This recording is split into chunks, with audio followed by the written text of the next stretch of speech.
Hello everyone, আমি সুস্মিতা। আমার নতুন আরও একটা ভিডিওতে তোমাদের সকলকে জানাই স্বাগত। তো দেখো, মশারির ভেতর থেকে আজকে ব্লগটা স্টার্ট করছি। আর আমি শ্বশুরবাড়িতে এসেছি রবিবারে, তো আজকে হচ্ছে মঙ্গলবার। কালকের দিনটা কোনো ব্লগ করা হয়নি, কারণ ছেলেটা শরীরটা সত্যি খুব খারাপ হয়ে গেছিলো এখানে এসেও। মানে কি হয়েছে, ঠান্ডাটা অতিরিক্ত লেগে গেছে, দিয়ে পরে একদম নাক টাক বন্ধ হয়ে সে যাতা অবস্থা। তো তারপরে এখানে আবার একজন ডক্টর দেখালাম, মানে এখানকার একজন চাইল্ড স্পেশালিস্ট আছে, কারণ ওখানে যেটা ছিল তার থেকে এসে এটা মানে একটু বেড়ে গেছিলো আর কি। তো সেজন্য আমার হাজব্যান্ড বললো একবার দেখিয়ে নাও, কারণ সব জায়গায় একটা করে মানে শিশু ডাক্তার রাখা বেটার, কারণ সব কখন কোথায় থাকবো তো কোনো ঠিক নেই। সেই জন্য দেখানো হয়েছে কালকে। তো যে ওষুধটা আগে ডাক্তারবাবু দিয়েছিলেন, আমি যাকে ওকে দেখাই, ওই ওষুধটা চলছে, তার সাথে আরও দুটো অ্যাড করেছেন। তো তার মধ্যে একটা ওষুধ সকালবেলায় আছে, এই মানে এই সময় আর কি, এখন খাওয়ালাম। আর বাকি দুটো আছে, একটা রাতে দুপুরে খাওয়ার পর, একটা রাতে খাওয়ার পর। তো সেগুলো এখন খাওয়াবো পরে আর কি, এখন তো আর নেই। ওর খাওয়া দাওয়া হয়ে গেছে, 9:30 মতন বাজছে। তো উঠে ওকে একদম আমি রেডি করিয়ে দিলাম। হ্যাঁ, দেখি দাঁড়াও, এই যে বেটু, একটু এদিকে মুখটা দরকার না বেটা, দেখছো সর্দিতে পুরো হরহর করছে। আর এই যে এই ড্রেসটা পরিয়ে দিলাম ওকে, এটার নিচে আরেকটা জামা আছে, এই যে এটা মানে টুপিটার যে সেটটা। আর ওর বাবা কালকে একটা সুন্দর টুপি এনেছে, আমি তোমাদের দেখাবো দাঁড়াও। কিন্তু এই জামাটার সাথে যেহেতু টুপিটা আছে না, সেই জন্য আর ওই টুপিটা পরালাম না।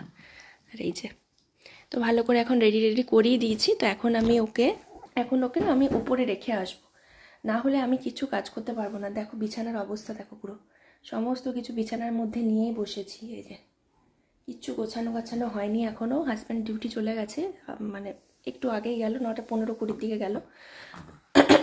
তো তখনই ও উঠেছিল। তো এখন আমি ওপরে ওকে দিয়ে আসি, উপরে ও থাকুক।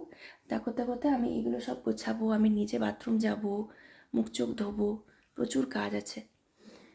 তো চলো আজকে ভিডিওটা শুরু করলাম। সারাদিন সঙ্গে থাকো, দেখতে থাকো। ভিডিওর মাধ্যমে কী করছি নিশ্চয়ই তোমাদের সঙ্গে শেয়ার করব। শ্বশুরবাড়িতে আজকের সকালটা শুরু করলাম বিছানা গোছানো দিয়ে। জানো তো, যখন বিয়ের পরপর এখানে আসি, আমার প্রত্যেক দিন সকালটা শুরু হতো এই বিছানা গোছানো নিয়ে। হাজব্যান্ড ডিউটি চলে যাবার পরেই আমি এই কাজগুলো করতাম।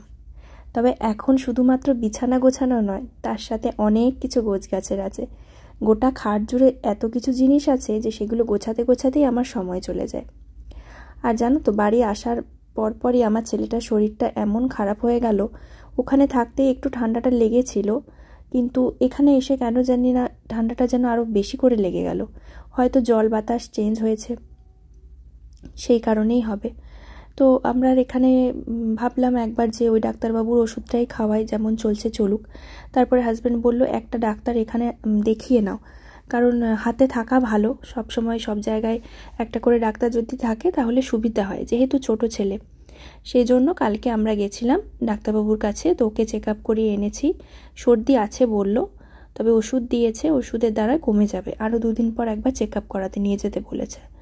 তো সেই মতো ওকে ওষুধগুলো সবই দিচ্ছি। সকালবেলায় যা যা ওষুধ আছে, তারপরে আবার রাত্রে যা যা ওষুধ আছে, সব কিছুই নিয়ম মাফিক দেওয়া হচ্ছে।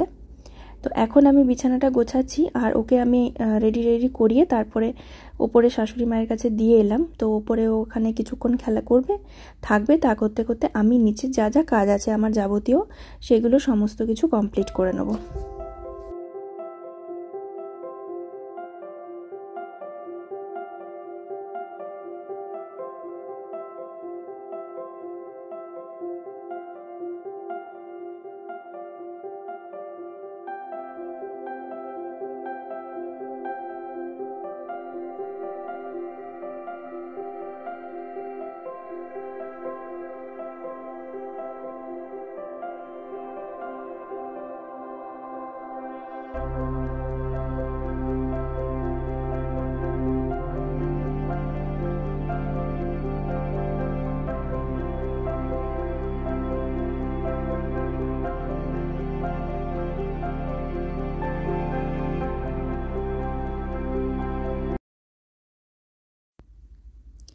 বিছানা গোছানো কমপ্লিট করে সোজা চলে এসেছি রান্নাঘরে এখন যে দুটো মেন কাজ সকালের, সেই দুটো হচ্ছে ছেলের জলটা ফুটিয়ে নেওয়া আর বোতলটা স্টেরিলাইজ করা।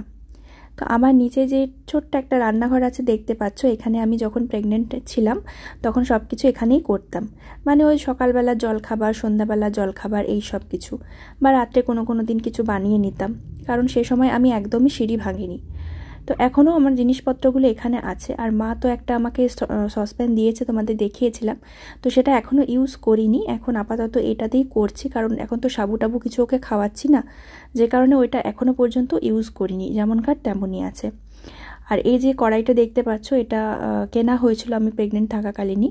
তো এটাতে করেই আমি বোতলটা ফুটিয়ে নেবো, কারণ বোতলটা তো লম্বা, ওটা এই সসপ্যানে ধরবে না। আর এদিকে সসপ্যানটায় এক সসপ্যান জল আমি বসিয়ে দিলাম। আর দুটো ফ্লাস্কে করে নেবো, তাহলে আমার সারাদিনের মতো চলে যাবে। একটা ফ্লাস্কের জলে ওকে খাওয়াবো, আর একটা ফ্লাস্কের জলে ওর গাটা মোছাবো, মুখ মোছাবো, যা যা লাগে আর কি। বাপের বাড়িতে তো এই কাজগুলো আমাকে করতেই হতো না, সেজন্য আমি বুঝতেই পারতাম না যে সকালে যে এত কিছু কাজ থাকে সেটা আমার ফিলই হতো না। আমি জাস্ট সকালে ঘুম থেকে উঠতাম, বিছানাটা গোছাতাম, তারপরে মুখ ধুতে চলে যেতাম সোজা। কিন্তু এখানে তো সেটা হচ্ছে না।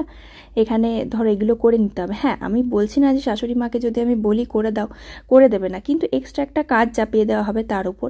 কারণ ধরো উপরে রান্নার দিকটা পুরোটাই এখন শাশুড়ি মা দেখে, আর যে কারণে সকালবেলা হাজব্যান্ড ডিউটি যায়, ওর খাবার দাবারের দিকটাও এখন ওনাকে দেখতে হয়। তো তার উপরে যদি আমি বলি গিয়ে যে এগুলো করে দাও, তো একটা কেমন লাগে, তাই না? আর দেখবে একটা জিনিস, বাপের বাড়িতে যেটা মেয়েরা খুব ইজিলি বলতে পারে যে আমাকে এটা করে দাও মা, ওটা আমাকে দিয়ে দাও, সেটা কিন্তু শ্বশুরবাড়িতে অতটা বলতে পারে না। যতই শ্বশুরবাড়ি নিজেদের হোক আর কি, নিজের শ্বশুরবাড়ি হোক, সেই মানুষগুলোও কাছের, কিন্তু তা হলেও না কোথাও যেন একটা লাগে। মনে হয় না যতক্ষণ নিজের হাত পা আছে ততক্ষণ নিজে করে নেওয়াই বেটার।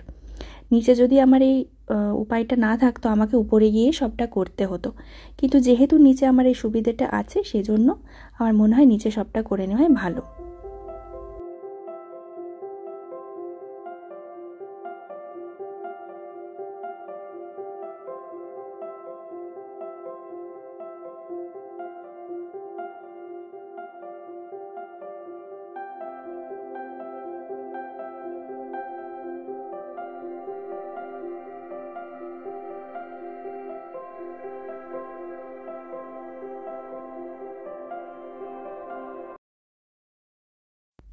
এখন যেহেতু ছেলেকে প্রায় সারাদিনই প্যাম্পার্স পরিয়ে রাখতে হচ্ছে, সেই জন্য সেরকম বেশি কিছু কাপড় ওর হচ্ছে না। যে টুকটাক কয়েকটা হয়েছে সেইগুলো, আর তার সঙ্গে ওর যে টুকটাক জামা কয়েকটা হয়েছিল, আগের দিনে যেগুলো বাসি জামা ছিল, দু একটা জামাতে একটু দই তুলে দিয়েছিল সেই রকম, টয়লেট করে দিয়েছিল সেই রকম, আর দু চারটে যে ছোট ছোট কাপড় হয়েছিল, তো সেগুলোই আমি ভালো করে গরম জলে কেচে নিলাম। কারণ অল্প জিনিস তো, এগুলো আর ওয়াশিং মেশিনে দিলাম না, সেজন্য গরম জল করে আমি ভালো করে সার্ফ দিয়ে কেচে এখন এই যে রোদের মধ্যে মিলে দিচ্ছি। আর এই দিকটা দেখতে পাচ্ছ, এটা হচ্ছে আমাদের পিছন দিক। আমার নিচের কাজ মোটামুটি কমপ্লিট। এখন যাচ্ছি উপরে, এই যে এই সমস্ত জিনিসগুলো নিয়ে যাচ্ছি।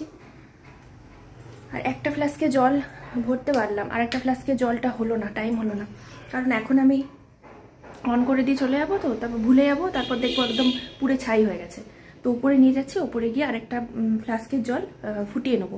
এইটা হয়ে গেছে, এটা থাকুক। আরেকটা যেটা ফ্লাস্ক ইউজ করি এইটা উপরে করে নেবো, আর সব এগুলো নিয়ে যাই। তো চলো এবার যাবো উপরে, চা খাবো। আজকে আসলে কি হয়েছে বলো তো, আমার উঠতে একটু দেরি হয়ে গেছে। কালকে আমি তাড়াতাড়ি উঠে গেছিলাম, সেই জন্য আমার এই কাজগুলো সব হয়ে গেছিলো। বাট আজকে একটু দেরি হয়ে গেছে, যেহেতু ছেলে কালকে অনেকটা রাতে ঘুমায়নি, রাতের দিকে আবার উঠে গেছিলো, দিয়ে ঘুমাতে ঘুমাতে ভোর করে দিয়েছে, সেজন্য আমার দেরি হয়ে গেছে। তো চলো এবার যাই উপরে, দেখি সে কী করছে। তো বাড়ির পেছন দিকে আমি ওই কাপড়গুলো মিলে দিলাম, কারণ ছাদে আর উঠিনি, যেহেতু এখন ধরো সিঁড়ি ভাঙাটা একটু বেশি হচ্ছে, তো সেজন্য ছাদটা যতটা পারছি অ্যাভয়েড করছি। কিন্তু আমার মনে হচ্ছে ছাদে শুকোতে দিতে যাওয়াই বেটার, কারণ নিচের দিকে না যে সূর্যের আলোটা সেটা একটুখানি কম আসে, আসে অন্য সময়, কিন্তু এখন যেহেতু এই শীতকালের দিন তো খুব একটা জোরালো নয়, সেই জন্য জামা কাপড়গুলো না শুকোতে দেরি হচ্ছে, একটু স্যাঁতস্যাঁতে ভাব রয়েছে। তো কাল থেকে আমি ছাদেই সোজা চলে যাব নিয়ে, একবার দুবার মিলে দিয়ে আসবো, তাহলেই শুকিয়ে যাবে।